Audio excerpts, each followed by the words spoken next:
Or you know what? You can have mine. You can share. Yeah, thank you. Yeah, also this. Is it possible that we can share it? Or is it possible that we can share it? Or Yeah, as it's a big one, so you can.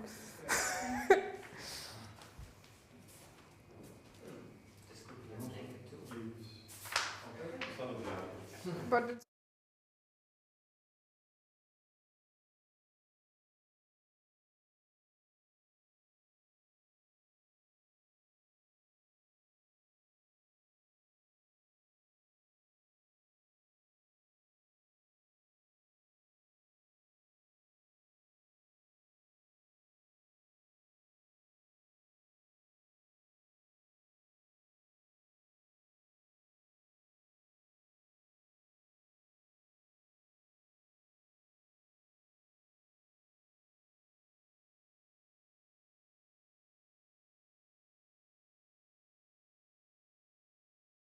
okay.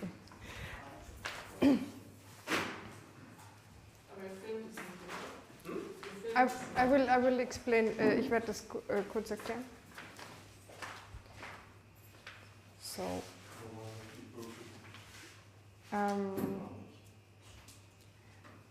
I will now talk in English so that everybody can understand, and I hope it will be fine and okay for everybody. If there is something that you don't understand or you feel like, oh, I don't know what you mean, please tell me. I can always translate into German. So, my name is Birgit and My name is Caspar. And we are in the Chromatic Wednesday event series, and this event series is happening every 2 weeks, and this is number 42. So they are running this for 100 of months already or something, I don't know, like for a really impressive long time. And the idea of Chromatic Wednesdays is that you have a live audience and that you also have an online audience. But because we do a workshop today and we don't want you to feel recorded and uncomfortable, the thing that is now recorded is us too when we do the introduction. And then later the camera will record mostly what is happening on the paper, and that will be stop motion. So it will be, because we will be like here 3 hours, so it will be very fast, and your faces and your identity will not be presented or seen. Is that right? Yes. Okay. And yeah.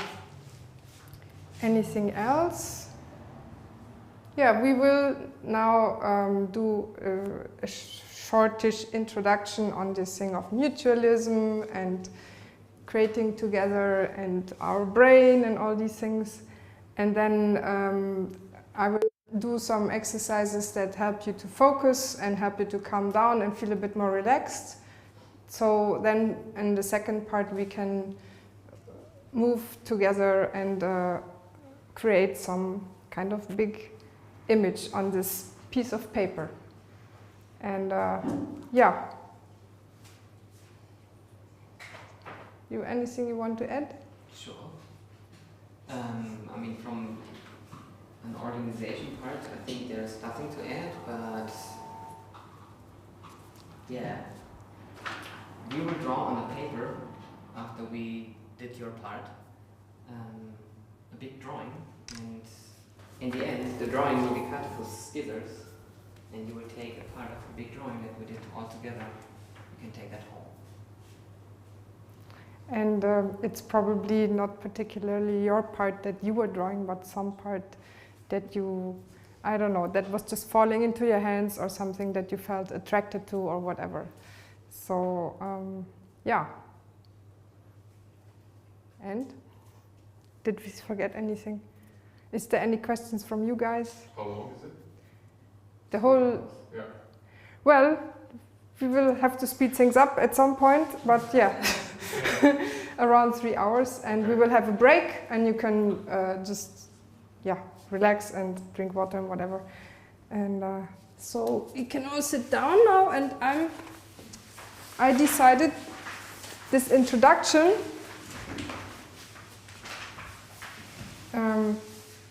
to read some of it from the paper because I had a really long day.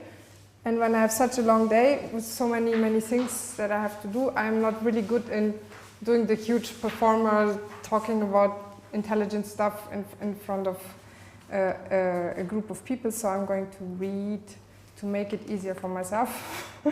And if you have any questions about what I'm reading, or if you disagree with something, or if you feel like, that's nice, you can also say that. And before I start this introduction, I would like to know your names.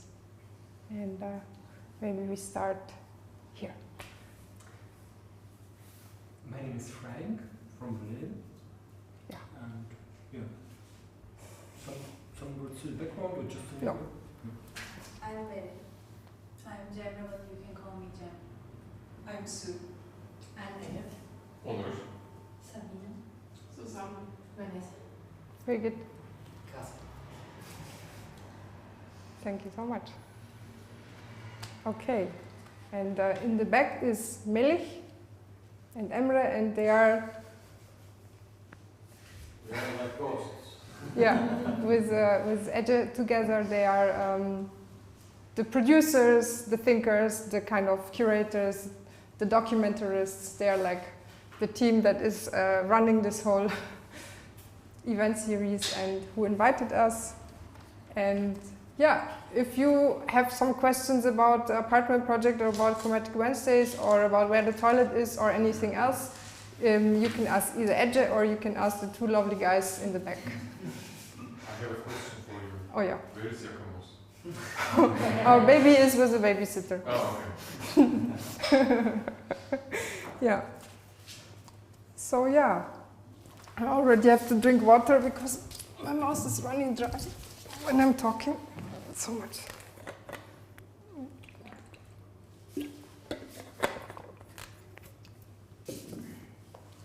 So this thing is mutualism. This is what Melih kind of wrote us to when he invited us, and I had to look it up. It's like, what is mutualism? And mutualism, like translated to German, is Gegenseitigkeit, so it's something that is when things are kind of interrelated or when one thing cannot exist without the other thing and so on. And yeah, and then I was writing down some thoughts I had on that, and I'm just going to read. Mutualism is for me the acknowledgement that our interaction with the world is the world. The world as it really is. We don't know it. We only know the world in the way our senses and our brain is perceiving the world. They are producing the world.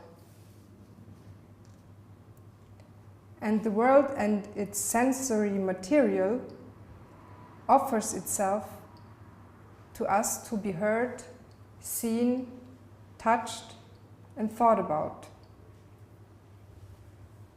We exist in this interconnectedness. So there is not really us and the world. It is more like the world is us.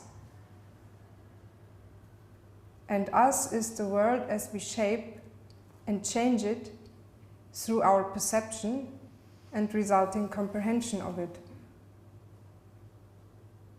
So what I mean is, our senses are producing all this, and for every single one of us it's already slightly different. And for a dog it's completely different what this world is. So we produce what is outside, so it's us. So there is, for me, to kind of, to try and feel sometimes, get to this point where you feel this is all, I'm not divided from that, I'm part of all of it. And this is a thought I really, really like, and it helps me sometimes when I feel like, I want everything away from me, leave me alone. So the person next to you is of course another person, but how you perceive this person, that is you. So we truly belong together.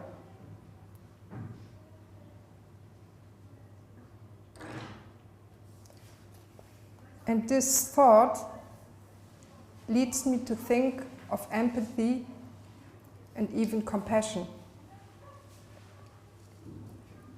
It is our capacity to identify the experience of another person with our own experience that we have made in the past, and then act accordingly to help this other person. This whole connectedness, integrity, empathy, and compassion experience is at home, or is produced in the prefrontal cortex of our brain, in that part. And now I really switch from this nice of, I'm coming to our brain, that is, inside our head. And that part is responsible for social interaction, for relating with each other, and for a lot of other things, but yeah. And today we were thinking, what is this workshop doing? And what are we kind of doing here together? And I thought we were thinking it's like a celebration of this part of our brain, that we have this capacity to think and to feel and to be together. And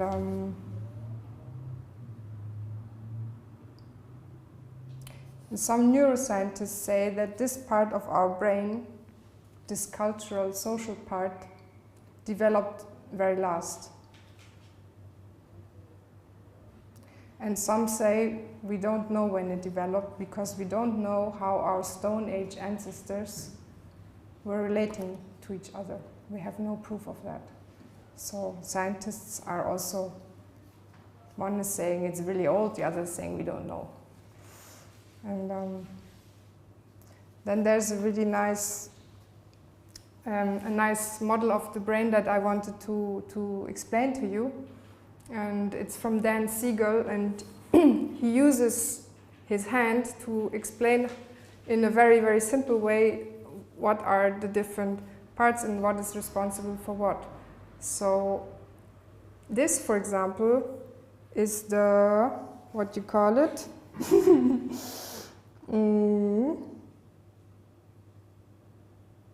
The spinal cord. Yeah, in English it's for me another word than in German, so I had to look it up. It's the spinal cord, where you have like a lot of information coming from the nerves traveling upwards to the brainstem, which is down here. And the brainstem is responsible for breathing, for our digestion, for our heart beating, for all these functions of the body where we don't really are in control of, we just have to do it. And then there is the limbic system, which is kind of here in the middle. And it's really, you can already see, it's really closely connected to the brainstem, and also it also has some relation to the spinal cord.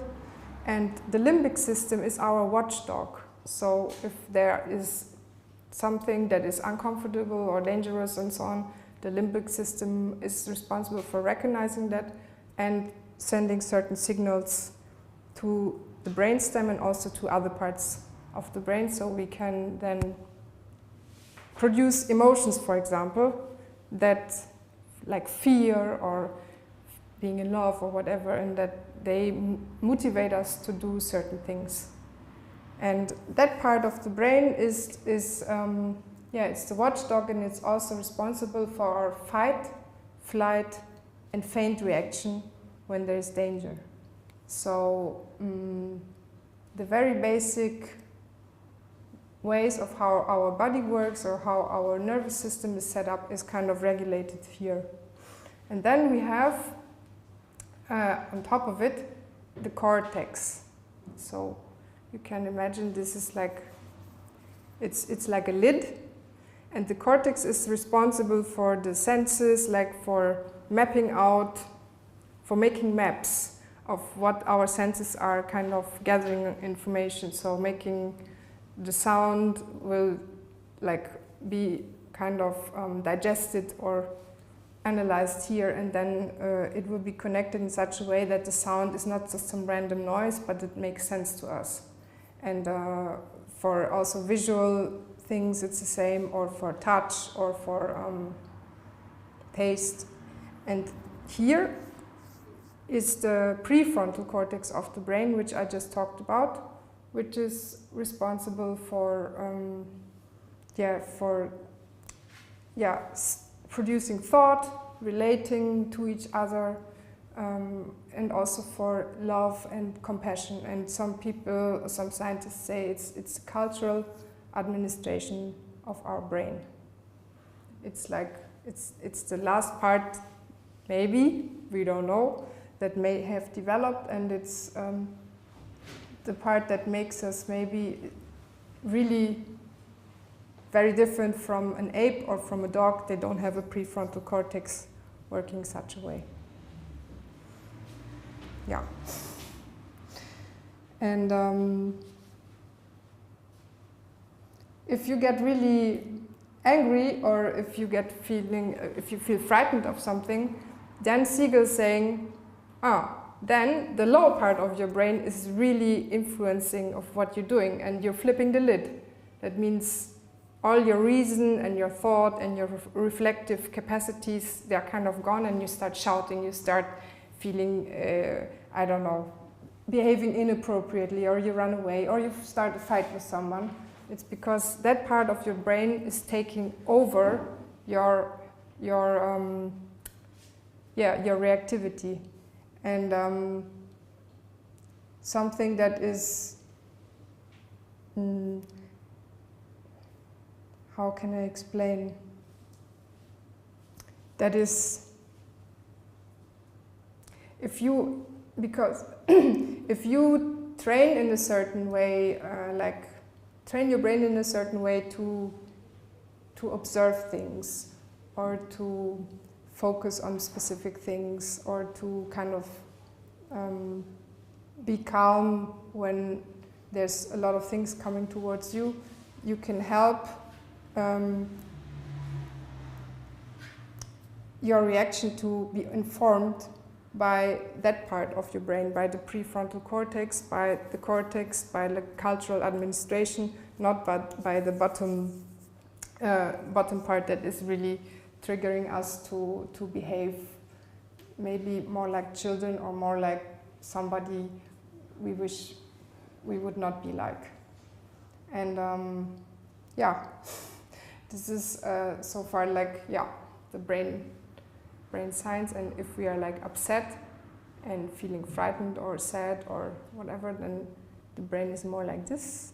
And if everything is fine and we are at ease and we feel good in ourselves, the brain is more like that, like integrated, like the flow of information is traveling from the top to the bottom and not from bottom up, because bottom up is like that, and that means yeah. So I think, and what we do today is really celebrating this integrated and calm brain. And I'm stop talking now because Caspar also wants to say some stuff, no? Well, I don't want to say too much because I think it's already said a lot of things. Yeah. And when we start with the second part, I will add that more thoughts. Okay. Yeah. Yes, we don't want to bore you with long lectures. So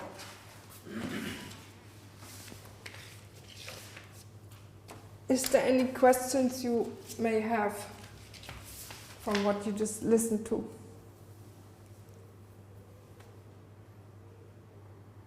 No?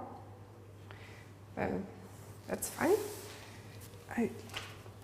I'm wondering, I think we're finished now with the introduction, and I'm wondering if I can be decabled. We are cutting the live stream.